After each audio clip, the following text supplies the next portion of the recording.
The day we moved into the house on 42 Bramble Street, it felt like any other relocation, exhausting, chaotic, and tinged with a flicker of optimism. It was larger than we needed, sure, but the price had been right, and the neighborhood was quiet. The previous owners had left in a hurry. There was an eerie emptiness to the place, like it had been waiting too long to be filled again. The walls were bare, the air smelled faintly of mildew, and every floorboard seemed to groan under the weight of our footsteps. Still, I told myself it was just an old house, a relic from a time when people built things to last. My wife Claire and our daughter Lily were excited, so I put my unease aside. 2 days into unpacking, we decided to tackle the master bedroom. While Claire busied herself sorting clothes, I wrestled with an oversized mirror we'd found in the attic. It was heavy and ornate, its frame carved with swirling floral patterns. I propped it against the wall opposite our bed, leaning it just enough to reflect the entire room. Claire teased me about my overzealous placement, saying she'd get paranoid seeing her own reflection at night, but she didn't insist I move it. We were too tired to argue about aesthetics. The discovery came later that evening. I was dusting the mirror's edge when my fingers brushed something brittle lodged behind the frame.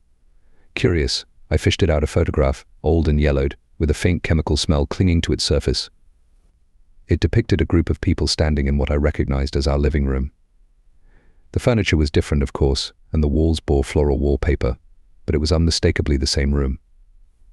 6 figures stood in a loose semicircle, their faces partially obscured by the photograph's age. Except one. A woman, standing slightly apart from the others, seemed to be staring directly at me. Her face was unnervingly clear, her eyes sharp and almost accusing, as though the decay of the photo hadn't dared to touch her. I showed it to Claire, who squinted at the picture and gave a half-hearted laugh. Creepy. Maybe they left it behind on purpose, she suggested, handing it back like it was something toxic. I didn't blame her. The woman's gaze felt like a weight in my palm. But there was nothing overtly wrong with it, no obvious signs of tampering, just an old photo from a different time. I slipped it into the drawer of my nightstand and told myself it didn't matter. That night, though, I dreamt of her, those eyes staring unblinking into mine. I woke up drenched in sweat, convinced I'd heard something shuffling around the house. The next few days were filled with the mundane hum of settling in. Furniture was arranged, curtains were hung, and Lily started exploring every nook and cranny of the place like kids her age tend to do. But something felt off.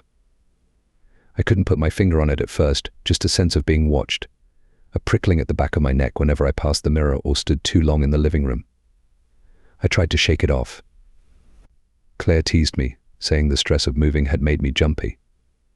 I wanted to believe her. Then Lily found the photograph. I hadn't told her about it. It didn't seem worth mentioning. But one morning, as I was heading downstairs for coffee, I heard her voice calling from the bedroom. "Daddy, who are these people?" she asked, holding the photo with both hands. She pointed to the woman, her tiny finger hovering over the unnervingly clear face. "Why is she looking at us?" I took it from her, trying to keep my voice steady. "It's just an old picture, sweetheart.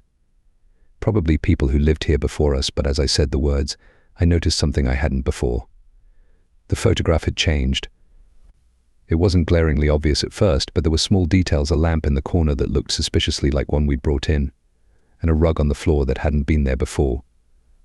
I stared at it for a long time, my stomach knotting. Had it always been like this, or was my mind playing tricks on me? Claire dismissed it as a coincidence. "Old houses have a way of messing with your head," she said, though her tone lacked conviction. I could tell the photo bothered her too, even if she wouldn't admit it. For a moment I considered throwing it away, but something stopped me. I couldn't shake the feeling that if I got rid of it, I'd lose whatever fragile grip I had on the situation. So I put it back in the drawer and told myself not to look at it again. But it didn't stop there. Over the next few nights, the house seemed to come alive. Footsteps echoed in empty rooms. Doors creaked open and closed without a draft. Lily began complaining about shadows in her room, vague shapes that lingered just out of reach. Claire suggested it was her imagination, a product of adjusting to a new space, but I wasn't so sure. I'd started hearing things too, a low murmur, like distant voices, coming from the living room late at night. Whenever I went to investigate, I found nothing but the faint scent of mildew hanging in the air. I tried not to let it get to me. I told myself it was the house settling, the quirks of an old structure. But deep down, I knew better. The tension in the air was palpable, an oppressive weight that pressed against my chest every time I entered the living room. I started avoiding the mirror altogether, unable to shake the feeling that I was being watched. Even Claire, who prided herself on being rational, seemed uneasy. She stopped teasing me about my jumpiness, instead giving me worried looks whenever she thought I wasn't paying attention. Then one night, I couldn't resist. I took the photograph out of the drawer and held it under the light, scrutinizing every detail. The changes were undeniable now. The furniture matched ours perfectly, down to the throw pillows Claire had insisted on buying. And there, in the corner of the room, was something new, 3 blurry figures, indistinct but unmistakably present. My heart pounded as I realized they were standing where we usually sat, where we were sitting now. I didn't tell Claire, I didn't know how. What could I say? That a decades-old photograph was slowly recreating our lives. That the figures in the picture were starting to invade our space. It sounded insane, even to me. But I couldn't ignore it. Every time I looked at that picture, it seemed to draw me in, its details sharper, more vivid. The woman's gaze was the worst of all. Her eyes followed me, no matter where I moved. It wasn't just a trick of the light, it felt deliberate, malicious. It got worse after that. Lily started talking about a woman who visited her at night, someone she called the lady in the mirror. At first, we brushed it off as a bad dream, a childish fabrication. But when she described the woman, her long dark hair, her sharp, piercing eyes, I felt a chill run down my spine. Claire looked at me then, her face pale, and I knew she was thinking the same thing. The woman in the photograph. One night, while Lily was asleep, I sat Claire down and showed her the photo again. She stared at it for a long time, her expression unreadable. "It's not possible," she whispered, but her voice was trembling. We both knew it wasn't a trick of the mind. Something was happening, something we couldn't explain. We decided to put the photo back where we found it, tucking it behind the mirror's frame. It felt like a feeble attempt to reclaim some sense of control, but it didn't work. The footsteps grew louder, more insistent, until it sounded like someone was pacing the hallways at all hours of the night. Lily's complaints became more frequent. She started waking up screaming, insisting the lady had been standing at the foot of her bed. Claire and I barely slept. We avoided talking about it, as though acknowledging it would make it worse, but the silence between us was heavy with fear. The breaking point came a week later, when I walked into the living room and saw her. The woman from the photograph, standing in the corner by the mirror. Her face was just as sharp and vivid as it had been in the picture, her eyes boring into mine with a mixture of anger and triumph. She didn't move, didn't speak, but her presence filled the room like a storm cloud. I blinked, and she was gone. But the photograph had changed again. This time there were only 2 figures standing in the room. One of them was me. I stood there in the living room for what felt like hours, my legs locked in place, the photo trembling in my hands. My own face stared back at me from the picture, hollow-eyed, pale, like a reflection frozen in some macabre mirror. The room around me blurred at the edges, my vision tunneling, until all I could see was that image, that impossibly altered photograph. The woman wasn't there anymore, but her absence felt worse, like a predator stepping out of sight but never out of reach. Claire found me minutes later, still rooted to the spot. She called my name once, then again, more sharply, and I turned to her with a slowness that wasn't entirely my own. When I handed her the photo, she gasped. Her hand flew to her mouth, and her eyes darted between the picture and me. "This can't be real," she whispered, but the look on her face betrayed her disbelief. "We have to leave," I said. My voice was shaking, but the words carried a conviction I hadn't felt until that moment. "This house, it's not right. We need to get out of here." Claire hesitated. "And go where? We just moved in. This house is all we've got right now." Besides, she trailed off, her eyes flickering toward the mirror. "What if it follows us?" Her words hung in the air, heavy and suffocating. The thought hadn't occurred to me, but now it planted itself in my mind like a parasite. If we left, would that be the end of it? Or would we bring it with us, like a curse that clung to our skin? That night, I couldn't sleep. Every creak of the floorboards, Every groan of the house felt like a warning. I stayed in bed, staring at the ceiling, while Claire tossed and turned beside me. At some point, I must have drifted off, because I woke to the sound of Lily crying. The kind of crying that shoots you upright in bed, heart pounding. I bolted down the hallway, Claire close behind me. We found Lily sitting up in bed, her little body shaking, her eyes wide with terror. She was here, she sobbed. The lady was here. I knelt beside her, trying to calm her down. What did she do? Did she say anything to you?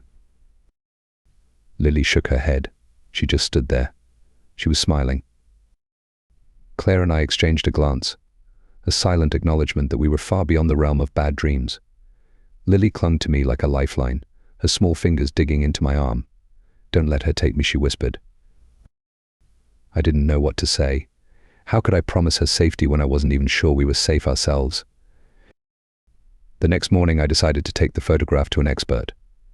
There was a small antique shop in town, the kind of place that specialized in relics and curiosities. The owner, an elderly man named Mr. Keene, was known for his knowledge of obscure artifacts. If anyone could shed light on the photo, it would be him. When I showed him the picture, his reaction was immediate and visceral.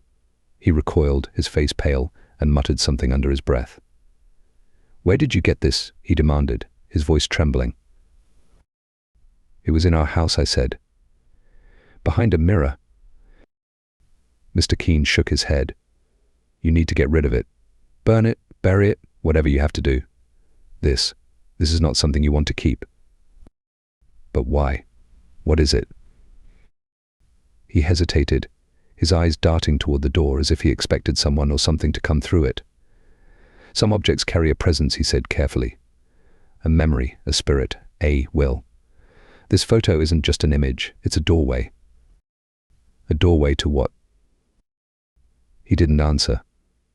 Instead, he shoved the photo back into my hands and practically pushed me out of the shop. "Destroy it," he said again, before slamming the door behind me. When I got home, I told Claire what had happened.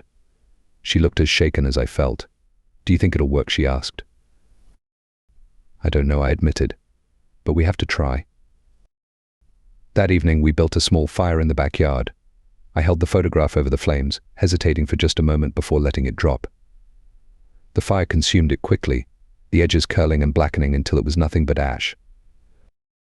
For the first time in weeks, I felt a glimmer of hope.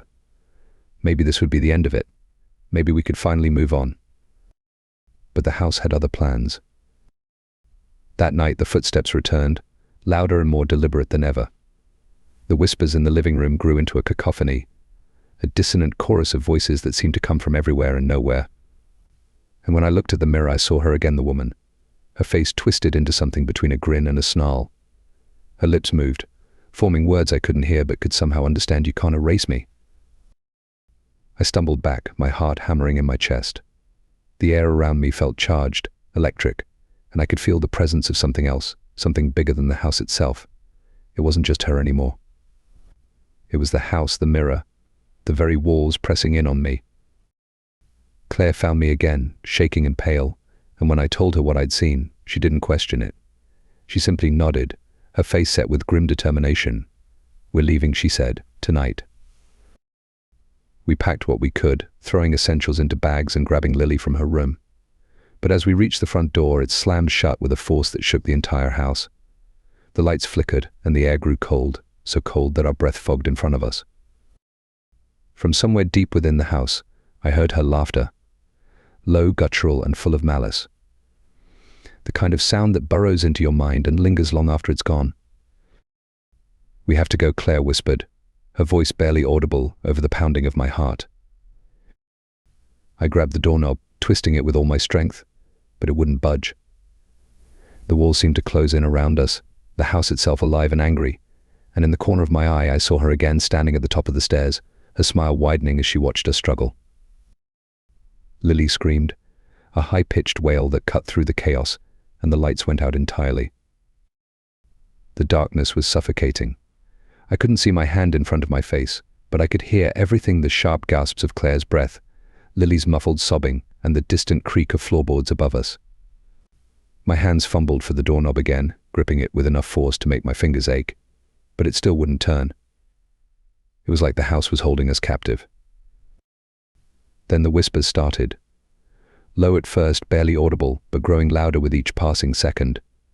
They came from all directions, overlapping and twisting together into something unintelligible, yet unmistakably hostile. I turned toward Claire, reaching for her in the dark. "Stay close to me," I whispered, my voice trembling. "Don't let go." Suddenly the whispers stopped. The silence was worse. Heavy, oppressive, it pressed down on us like a physical weight. Then came the laughter, that same guttural, mocking sound I'd heard before. It echoed through the house, a cacophony of cruelty that made my skin crawl. And then the lights flickered back on. Lily was clinging to Claire, her small body trembling with fear. The living room looked the same, nothing out of place, no sign of the chaos we'd just experienced. But the air was thick with something I couldn't describe, a sense of wrongness that made my stomach churn. My eyes were drawn to the mirror. It had tilted slightly, the frame crooked against the wall. But that wasn't what made my breath catch in my throat. It was the reflection. We weren't in it. The room was there, perfectly replicated, but it was empty. No sign of us, as if the mirror had erased our presence entirely. My gaze darted to Claire, then back to the mirror, my mind struggling to make sense of what I was seeing. And then, slowly, figures began to appear in the reflection. First it was the woman. She stepped into view, her movements deliberate and almost graceful. Her face was the same sharp, vivid, and cruelly serene. But she wasn't alone. One by one, the other figures materialized around her, filling the room in the mirror until it was crowded with shadowy, indistinct shapes. They stood there, silent and still, watching us through the glass. And then, as if on cue, they all turned their heads in unison, their gazes locking onto us.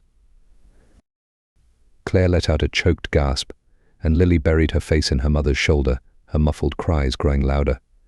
My legs felt like they were made of lead, my body frozen in place as I stared at the impossible scene unfolding in the mirror.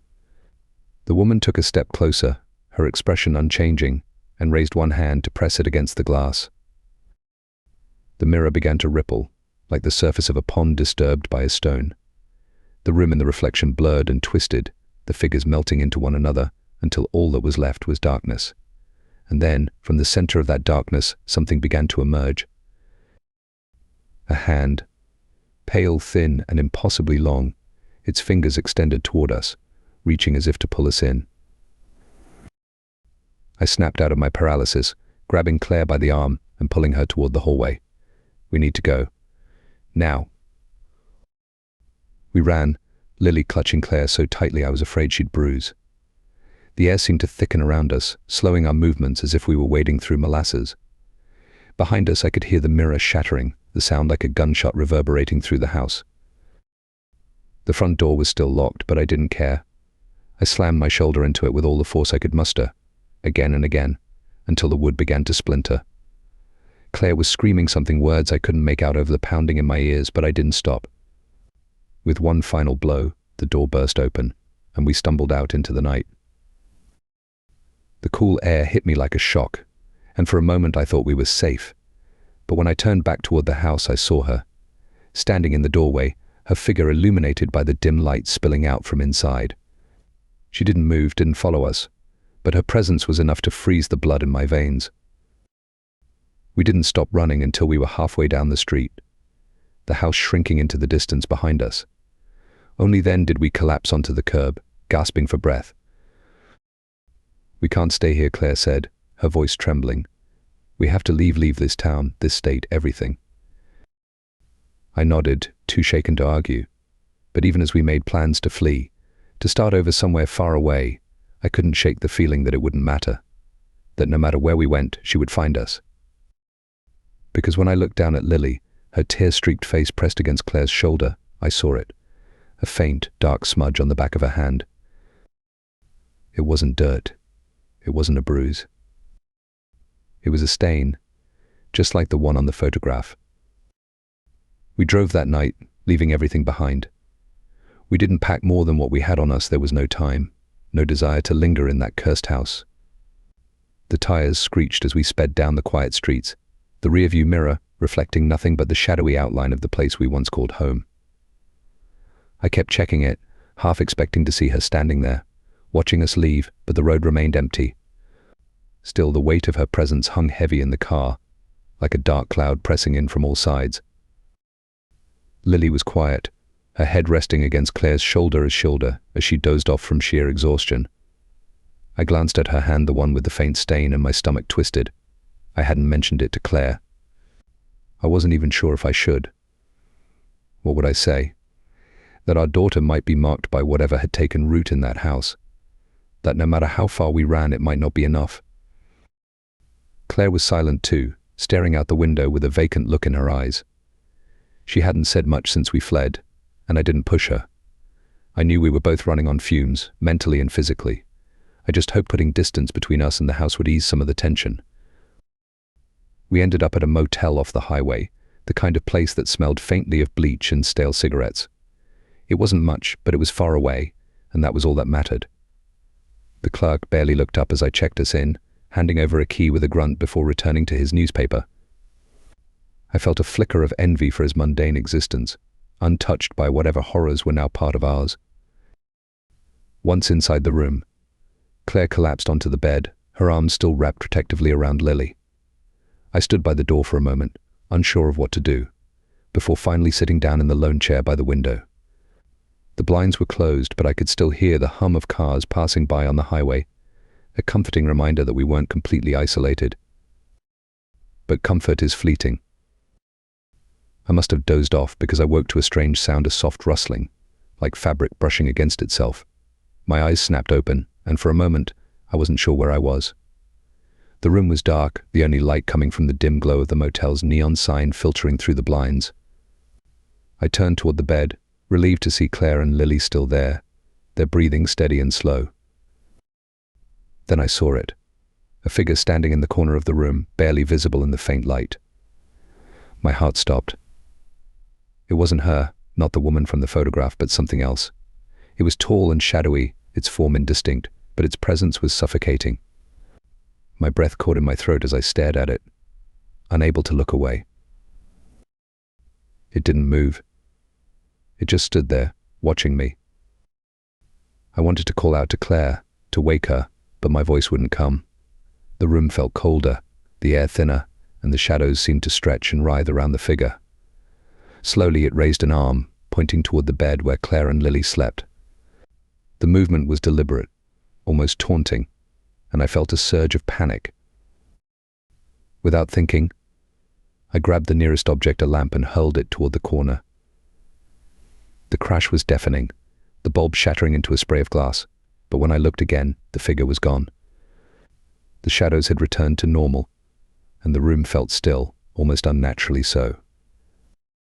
Claire bolted upright, her eyes wide with fear. What was that? What happened? I couldn't answer. My hands were shaking, and my breath came in ragged gasps. I thought I saw something. I finally managed to say, my voice barely above a whisper. Her expression shifted, the fear replaced by something darker. "You're scaring me," she said, her tone a mix of anger and desperation. "We can't keep living like this." I didn't have the heart to tell her that I agreed. The rest of the night passed in tense silence. I stayed awake, watching the room like a hawk, but nothing else happened. When morning came, we packed up and left, driving aimlessly until we found another motel farther down the road. And then another. Days turned into a blur of cheap rooms and restless nights, each one blending into the next. But no matter how far we went, the feeling never left. The sense of being watched, of something just out of sight, waiting. Lily grew quieter with each passing day, her once bright demeanor replaced by a solemnness that didn't belong in a child. The stain on her hand darkened, spreading like ink seeping into her skin. Claire noticed it eventually, and when she asked about it, her voice cracked. What's happening to her? I didn't have an answer. One night, as we sat in yet another motel room, Lily spoke for the first time in days. Her voice was small, barely audible, but it cut through the silence like a knife. "She's here." Claire and I froze, our eyes snapping to her, "Who's here?" sweetheart Claire asked, her voice trembling. "The lady," Lily said, her gaze fixed on the mirror above the dresser. I turned slowly, dreading what I might see. At first, the reflection showed only the room dull, lifeless, and unremarkable. But then the surface began to ripple, just like it had back in the house. And there she was. The woman. She smiled, her eyes locking onto mine. And this time I heard her voice. It wasn't a whisper, but a low, resonant sound that seemed to echo inside my head. "You can't run." The mirror shattered. The explosion of glass was deafening, shards raining down onto the dresser and scattering across the floor like frozen tears. Lily screamed, and Claire pulled her close, shielding her from the debris. I stumbled backward, my ears ringing, my pulse thundering in my chest. For a moment, the room was completely silent, except for the faint, otherworldly hum that seemed to vibrate in the air. Then the lights flickered violently before plunging us into darkness. Claire's voice broke through the void, shaky and filled with panic. "What's happening? What is she?" I didn't answer. I couldn't. My eyes were locked on the shattered mirror, or rather, what was beyond it. The jagged fragments that clung to the frame didn't reflect the room anymore. They showed something else entirely. A dark, yawning space stretched out, filled with shifting shadows and faint whispers that seemed to rise and fall like the tide. And in the center of it all, she stood. The woman from the photograph. Her face was clearer than ever, every detail unnervingly sharp. Her eyes burned with a cold, piercing intensity, and her lips curled into a predatory smile. She took a step forward, and the shadows around her twisted and writhed, almost alive. "We need to go," I said, my voice hoarse and barely audible. I grabbed Claire's arm, pulling her and Lily toward the door. But as we moved, the walls seemed to close in, the air thickening like we were wading through invisible tar. The shadows spilled out of the mirror's frame, creeping across the walls and ceiling like a living thing, and the whispers grew louder, more insistent. The door wouldn't budge. I twisted the knob with all my strength, slamming my shoulder against it, but it was like trying to move a brick wall. Behind us, the shadows continued to spread, and the temperature in the room plummeted. My breath came out in visible puffs, and Lily began to cry softly, her small voice barely audible over the cacophony of whispers. "She's coming," Lily said, her voice trembling. I turned back toward the mirror, and my stomach dropped. The woman was closer now, her movements slow and deliberate, like she was savoring every step. Her hand reached out, her long, pale fingers brushing against the edge of the shattered frame. The glass fragments rippled again, distorting her image before snapping back into place. "What do you want?" I shouted, my voice cracking under the weight of my fear. "Why won't you leave us alone?" For the first time, she spoke. Her voice was low and hollow, echoing as though it came from somewhere deep beneath the earth. "You belong to me now, all of you." Her words sent a wave of dread crashing over me, and I felt Claire's grip tighten on my arm. "We're not staying here," she said through clenched teeth, her resolve cutting through the panic. "We're not going to let her take us." The fire alarm began to wail, the shrill sound piercing through the chaos. It was like the motel itself was screaming, the walls vibrating with the intensity of the noise. The shadows recoiled slightly, their edges flickering like flames in a strong wind. Taking the opportunity, I grabbed the chair by the window and hurled it through the glass. The window shattered, the cold night air rushing in and cutting through the oppressive heat of the room. I didn't think I just acted, pulling Claire and Lily toward the opening. "Go," I shouted, boosting Lily through first, then helping Claire. The shards of glass bit into my palms as I climbed out after them, but I didn't care. The whispers inside the room had turned into a roar, a deafening tide of voices that seemed to chase us as we scrambled onto the pavement. We ran without looking back, the cold biting into our skin as we stumbled away from the motel. The air smelled of smoke and burnt wiring, the fire alarm still blaring in the distance. I only stopped when we reached the far edge of the parking lot, my chest heaving as I turned to look at the building. The room we'd fled was dark, its window gaping like a black hole. But even from that distance, I could see her. The woman stood in the broken frame, her pale face illuminated by the flickering red glow of the fire alarm. She didn't move, didn't speak, but her presence was a weight that pressed down on me even from across the lot. Claire gripped my arm, her nails digging into my skin. "We can't keep running," she said, her voice barely more than a whisper. "She's not going to stop." She was right. Deep down, I knew it. No matter how far we went, no matter how many miles we put between us and that house, that photograph, it wouldn't matter. She would follow us, her presence seeping into every crack and crevice of our lives until there was nothing left. But I couldn't give up. Not yet. I turned to Claire, my jaw set with grim determination. "We're going to end this," I said. "We're going to find a way to stop her, whatever it takes." Her eyes searched mine for a moment before she nodded. "Where do we start?" I didn't have an answer, but I knew one thing for certain. We couldn't face her alone. The road ahead was uncertain, filled with shadows and whispers, but I refused to let her win. Whatever this thing was, whatever power she held over us, I would find a way to break it. Because if I didn't, I knew she wouldn't just take our lives. She'd take our very souls. The following days were a blur of relentless searching. We drove through towns and cities, stopping only for gas and the bare minimum of food and rest. Every moment felt like a race against time, a desperate attempt to find answers before she caught up with us again. Claire scoured the internet on her phone, diving into forums about hauntings, curses, and the supernatural. Most of what she found was useless sensationalist stories or vague, unhelpful warnings, but one name kept coming up: Elias Crow, a retired professor who specialized in folklore and the occult. He lived in a remote cabin 2 states away, and though contacting him felt like a long shot, we didn't have any better options. By the time we arrived, the sun was setting, casting long shadows over the dense forest that surrounded his property. The cabin itself was small and weathered, its wooden exterior darkened by years of exposure to the elements. A faint trail of smoke curled from the chimney, and an old pickup truck sat parked to the side. It looked peaceful, almost inviting, but I couldn't shake the feeling that we were bringing something dangerous into this quiet, isolated place. Elias answered the door before we could knock. He was older than I'd expected, his weathered face framed by a tangle of grey hair and a beard that reached his chest. His piercing blue eyes scanned us with a mix of curiosity and suspicion. "You're the ones who called," he said, his voice low and gravelly. "Yes," Claire said, clutching Lily's hand tightly. "We need your help. There's someone after us." Elias stepped aside, motioning for us to come in. The interior of the cabin was cluttered but cozy, filled with shelves of books, jars of dried herbs, and an assortment of odd trinkets.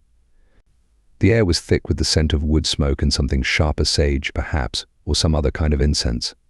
He gestured for us to sit at the small kitchen table, then leaned against the counter, crossing his arms. "Start from the beginning," he said.